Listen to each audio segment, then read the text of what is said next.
परंपरा नाही, हा आहे जीवनाला दिशा देणारा मार्ग. हे केवळ विधी नाहीत, हे आहेत शास्त्राच्या अधिष्ठानावर उभे असलेले संस्कार. सनातन धर्मातील सण, पूजा, आचार आणि त्यामागचा अर्थ शास्त्रीय दृष्टिकोनातून, साधकांच्या संवादातून. सनातन संवाद, परंपरा, शास्त्र आणि सत्याचा संवाद. या रविवारी पाहूयात सनातन संस्थेचे अमोल कुलकर्णी यांची अक्षय तृतीया या सणासंदर्भातील मुलाखत. आर चॅनेल, सर्वांच्या घराघरात, प्रत्येकाच्या मनामनात. नमस्कार. हिंदू धर्मातील सण, उत्सव, परंपरा, श्रद्धा अशा सगळ्या गोष्टीवर शास्त्रीय आणि आध्यात्मिक दृष्टिकोनातून प्रकाश टाकणाऱ्या सनातन संवाद या विशेष मालिकेत पुन्हा एकदा आपलं सर्वांचं मनपूर्वक स्वागत. याच मालिकेत आपण आज अक्षय तृतीया अर्थात 3.5 मुहूर्तापैकी एक मुहूर्त मानला गेलेला एक महत्वाचा दिवस, या दिवसावरती चर्चा करणार आहोत. आणि ही चर्चा करण्यासाठी आपल्यासोबत सनातन संस्थेचे माननीय अमोल कुलकर्णी सर आपल्या स्टुडिओमध्ये उपलब्ध झालेले आहेत. सर, आपलं मनपूर्वक स्वागत आमच्या स्टुडिओमध्ये. आणि सुरुवातच आपण अशी करतोय की अक्षय तृतीया म्हणजे आपण 3.5 मुहूर्तापैकी एक असा शुभ दिवस मानला जातोय. हा काही सण नाही, हा एक दिवस आहे. तर हा दिवस इतका महत्वाचा आपल्या धर्मामध्ये का आहे? सर्वप्रथम आर न्यूजच्या सर्व प्रेक्षकांना माझा नमस्कार. सनातन संस्थेचे संस्थापक सच्चिदानंद परब्रह्म डॉक्टर आठवले यांच्या चरणी वंदन करतो. तुम्ही जो आता प्रश्न विचारला की आपण मुद्दा जो आपण घेतोय तो खरंच खूप महत्वाचा मुद्दा आहे. पण इथे लक्षात काय घ्यायचं की अक्षय तृतीया आहे ना, हा खरं तर एक सण आहे. तो सण का आहे, त्याच्या मागचं नेमकं शास्त्र काय आहे, तर हे आता आपण थोडं समजून घेऊया. आता अक्षय तृतीया, तर या दिवसाचं महत्व काय आहे, तर वैशाख शुक्ल तृतीया म्हणजे अक्षय तृतीया. या दिवसाचे एक वैशिष्ट्य म्हणजे याच दिवशी त्रेतायुगाला आरंभ झाला. अच्छा. जसं तुम्ही म्हटलात की 3.5 मुहूर्तांपैकी हा एक मुहूर्त आहे. आणि या दिवसाचा मुहूर्त म्हणजे हा पूर्ण मुहूर्त आहे. म्हणजे काय, तर एखादा जेव्हा आपल्याला शुभ कार्य करायचं असतं तर या दिवसाला आपल्याला कुठलीही त्याचे वेळ बघायला लागत नाही. त्यातली प्रत्येक जो घडी आहे तर ती शुभच आहे. तर हे या दिवसाचं महत्व आहे. त्याचबरोबर या दिवसाचं अनेक काय महत्व आहे, तर याच दिवशी हयग्रीव अवतार झालेला आहे. नरनारायणाचं प्रकटीकरण सुद्धा याच दिवशी झालं. आणि परशुरामांचं जी जयंती आहे तो जन्म सुद्धा याच दिवशी झालेला आहे. अक्षय तृतीया हा दिवस, या दिवसाला आपल्या हिंदू धर्मामध्ये एक अनन्य साधारण असं महत्व सांगितलेलं आहे. मदन रत्न नावाचा एक ग्रंथ आहे, तर त्या ग्रंथामध्ये या अक्षय तृतीयेचा उल्लेख केलेला आहे.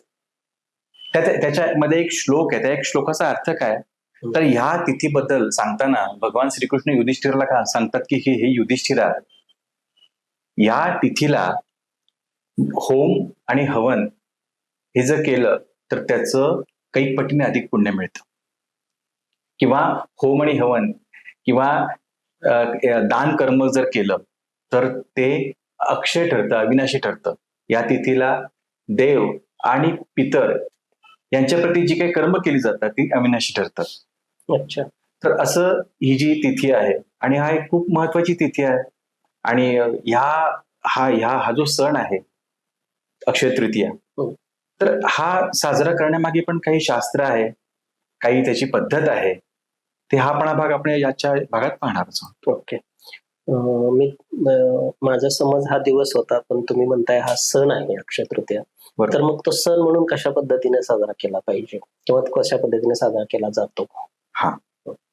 आता हा जो सण आहे, तर जसं आपण म्हणतो की या सणाचं एक खूप वेगळं वैशिष्ट्य आहे की एका युगाचा अंत होऊन एका नवीन युगाचा प्रारंभ या दिवशी झालेला आहे. या दिवशी ब्रह्मा आणि विष्णू यांची जी ईश्वरी लहरी असतात तर त्या मोठ्या प्रमाणावरती पृथ्वीवर येतात. आणि त्यामुळे पृथ्वीची जी सात्विकता असते ती सात्विकता अधिक वाढते. अच्छा.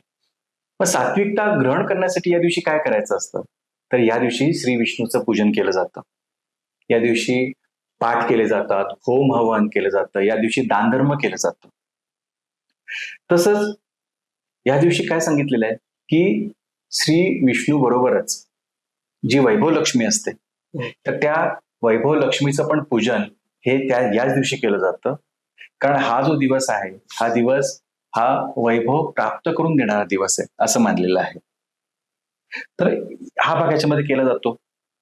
तसंच या दिवशी उदक कुंभ हा दान दिला जातो. आता धर्मसिंधू हा आपला प्राचीन ग्रंथ आहे. या प्राचीन ग्रंथामध्ये देखील या उदक कुंभ दानाचा उल्लेख आलेला आहे.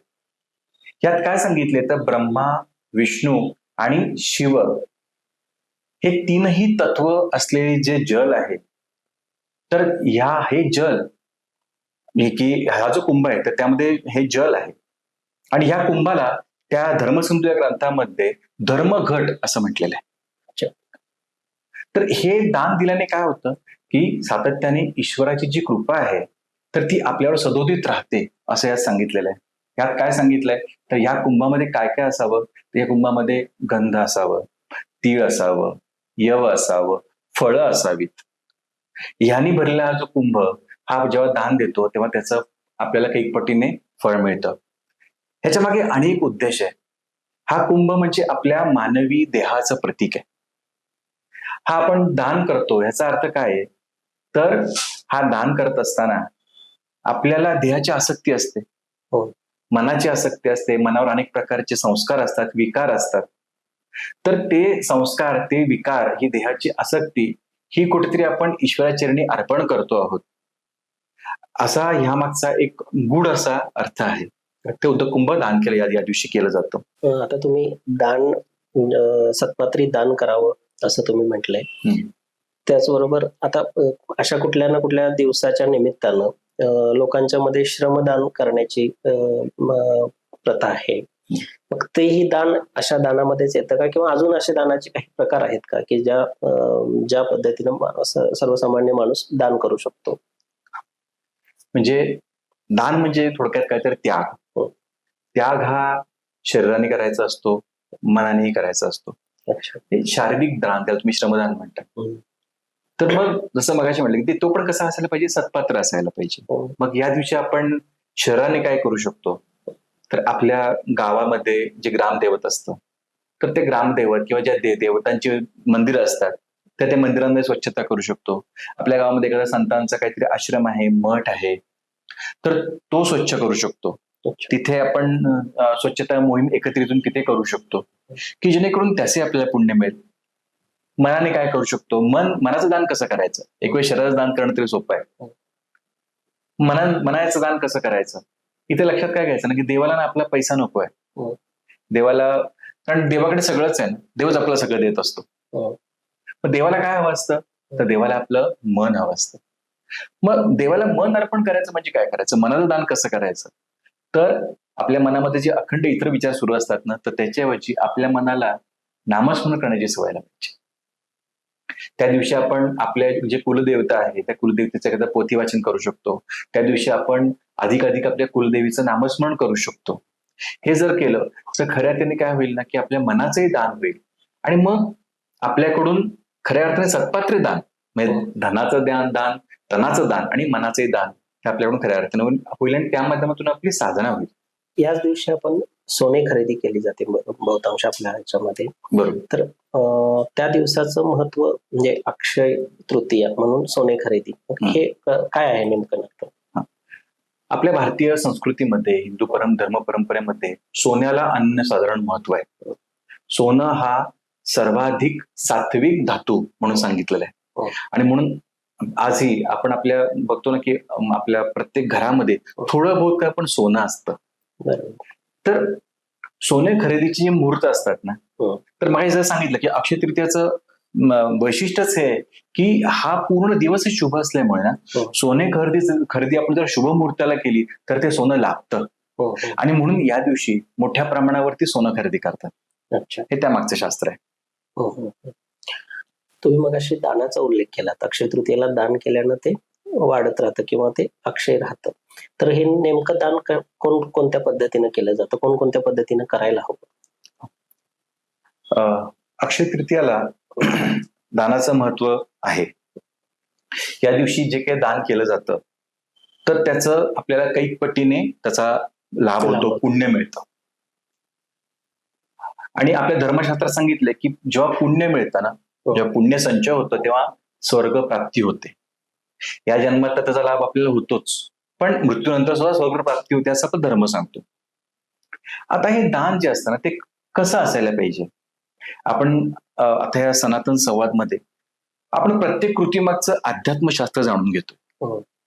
मनुष्याचा जो जन्म झालाय ना, तर मनुष्य जन्माची 2 कारणं आहेत. त्यातलं एक कारण म्हणजे काय माहिती का, की साधना करून ईश्वर प्राप्ती करून घेणे, बरं. मोक्ष प्राप्ती करून घेणे.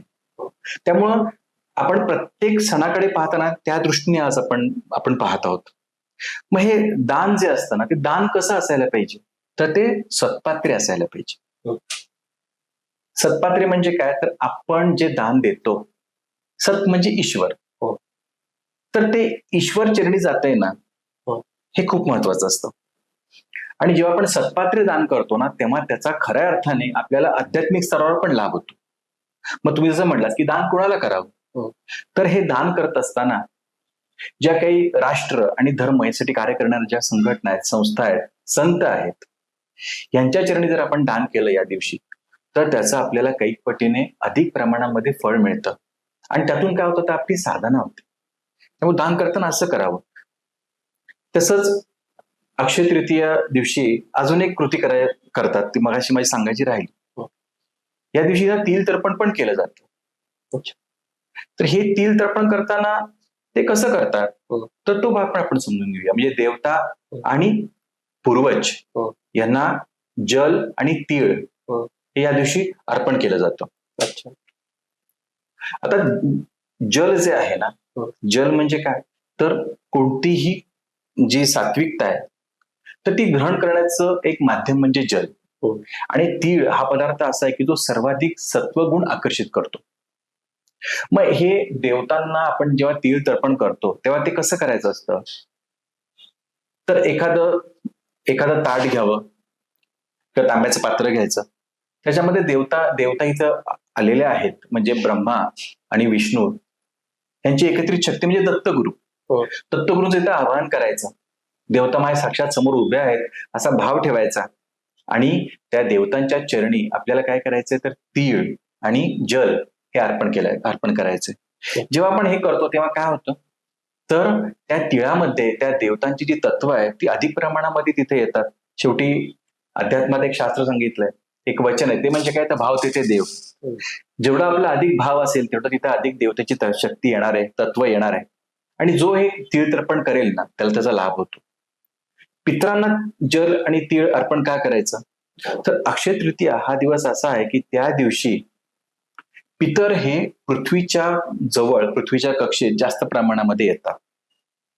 आणि मग आपण जेव्हा पितरांसाठी पण तीळ तर्पण करतो तर तेव्हा काय होतं की तीळ जे असतात ना, रजतम नष्ट करून सात्विकता वाढवण्याचं कार्य हे तीळ करतात. मग आपोआपच जे काही पूर्वज आपले आलेले आहेत तर त्यांची पण सात्विकता त्या माध्यमातून वाढते आणि त्यांना पण एक चांगली गती पुढे मिळते. यासाठी या दिवशी देवता आणि पूर्वज यांना तीळ तर्पण करण्याचं शास्त्र या दिवशी सांगितलं. याच दिवशी माती पूजन केलं जातं किंवा वृक्षारोपणही केलं जातं. मग या पाठीमागची भूमिका काय असते? म्हणजे जसं आपण म्हणतो की आपला जो हिंदू धर्म आहे किंवा आपलं अध्यात्मशास्त्र आहे तर निसर्गाला अगदी अनुकूल आहे. अच्छा. जसं आपण मागे गुढीपाडव्याचा विषय घेतला होता, त्यात आपण काय सांगितलं होतं की गुढीपाडव्या दिवशी ज्या लहरी आहेत, पृथ्वीवरती लहरी येतात, त्याला प्रजापती लहरी असं म्हणतात. त्या लहरीचं कार्य काय, तर त्या लहरी ज्या असतात तर त्या अंकुरण्याची क्षमता वाढवतात, प्रजनाची क्षमता वाढवतात. मग त्या दिवशी काय करतात, तर जमीन जी आहे ना ती जमीन नांगरली जाते. आता आपलं धर्मशास्त्र काय सांगतं की जमीन जी नांगरली जाते ना, तर गुढीपाडव्यापासून ते अक्षय तृतीयापर्यंत जमिनीची मशागत करायची असते. ओके. आणि अक्षय तृतीयाला काय करतात, तर अळी तयार करून त्याच्यामध्ये बियाणं जे असतं ते बियाणं रोवलं जातं, त्याची पेरणी केली जाते बियाणांची. आता ह्याचं काय लाभ होतो, तर मोठ्या प्रमाणावरती आपल्याला उत्पन्न मिळतं. म्हणून हा अक्षय तृतीयाला, जर तुम्ही मगाशी म्हणालात की बागा पण लावतात ना, बागेमध्ये पण वृक्षारोपण केलं जातं, त्याचं पण कारण हेच आहे की ज्या फळबागा आहेत किंवा जे वृक्ष आहेत तर ती भरघोस आपल्याला फळं देतात. ओके. म्हणून अक्षय तृतीया दिवशी जे मृत्तिका पूजन केलं जातं, मातीचं पूजन केलं जातं. कारण माती जी आहे ना, ते मातीच्या माध्यमातून आपल्याला जे अन्न मिळतं ते मातीतूनच मिळतं. हो. आपल्याला जे धन मिळतं, धनधान्य जे मिळतं ते मातीतूनच मिळतं. आणि मातीच्या प्रती माती पण धरणीचं स्वरूप आहे, हो. पृथ्वी तत्वाचं स्वरूप आहे. हो. तर तिच्याप्रती आपण जर कृतज्ञता भाव ठेवला तर खऱ्या अर्थाने काय होणार आहे, तर आपल्याला जे काही ते देणार आहेत ना, देवता ज्या देणार आहेत, हो. तर त्याच्याप्रती कृतज्ञता पण वाढेल आणि जे मिळेल ते पण भरभरून मिळेल ना. हो. थोडक्यात काय आहे ना, ते अक्षय तृतीया हा आपल्यातला कृतज्ञता भाव वाढवणारा एक सण आहे असं म्हणता येईल. ओके. या दिवशी हळदी कुंकवाचे पण कार्यक्रम महिलांच्या मध्ये घेतले जातात. हो. मग त्याच्या पाठीमागे काही धार्मिक कारण आहेत का? म्हणजे चैत्र महिन्यामध्ये ना चैत्र गौरींचं पूजन केलं जातं. हो. आता ह्या चैत्र गौर जी असते तर तिचं विसर्जन जे आहे ते अक्षय तृतीयाला केलं जातं. हो, हो. आणि मग त्या निमित्ताने महिला काय करतात तर तिथे हळदी कुंकवाचे कार्यक्रम केले जातात. म्हणजे देवी तत्व जे आहे तर विसर्जनाच्या दिवशी पण देवी तत्व अधिक प्रमाणात जागृत झालेलं असतं. तर ह्या अक्षय तृतीयेला जेव्हा सौभाग्य प्राप्तीसाठी हे सगळं केलं जातं, म्हणजे हळदी कुंकवाचे कार्यक्रम, तर आपलं सौभाग्य आहे तर ते अधिक प्रमाणात अधिक काळ चिरकाळ टिकून राहावं हा सुद्धा त्याच्या मागचा तो एक भाव असतो, त्याच्या मागचा तो हेतू असतो. आणि म्हणून हे हळदी कुंकवाचे सारखे समारंभ आहेत ना या दिवशी केले जातात. नक्कीच तुम्ही अक्षय तृतीया जे आहे त्याचं सर्व दृष्टिकोनातून त्याचं महत्व तुम्ही विशद केलं. शेवटी जाता जाता आमच्या आर न्यूजच्या प्रेक्षकांना तुम्ही अक्षय तृतीयेबद्दल अक्षय तृतीया ही नेमकी कशी साजरी करावी हे सगळं तुम्ही विस्ताराने सांगितलंच आहे. पण जाता जाता तुम्ही काय आवाहन कराल अक्षय तृतीयेबद्दल? मला आर न्यूजच्या प्रेक्षकांना एवढंच सांगायचंय की या अक्षय तृतीयेच्या निमित्ताने आपण सुद्धा साधना करण्याचा प्रयत्न करूया, साधना सुरू करूया. नामजप जे आहे तो नामजप करूया.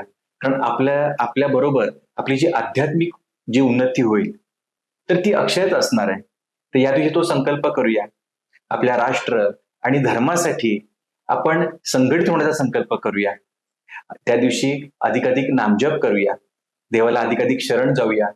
आणि आपण हिंदू धर्मात जन्माला आलो आहोत ना, तर याविषयी सतत देवाविषयी कृतज्ञता व्यक्त करूया. एवढंच मला या निमित्ताने आपल्याला सांगायचं आहे. आर न्यूजच्या सर्व प्रेक्षकांना अक्षय तृतीयेनिमित्त पुन्हा एकदा माझ्या खूप खूप शुभेच्छा. नमस्कार.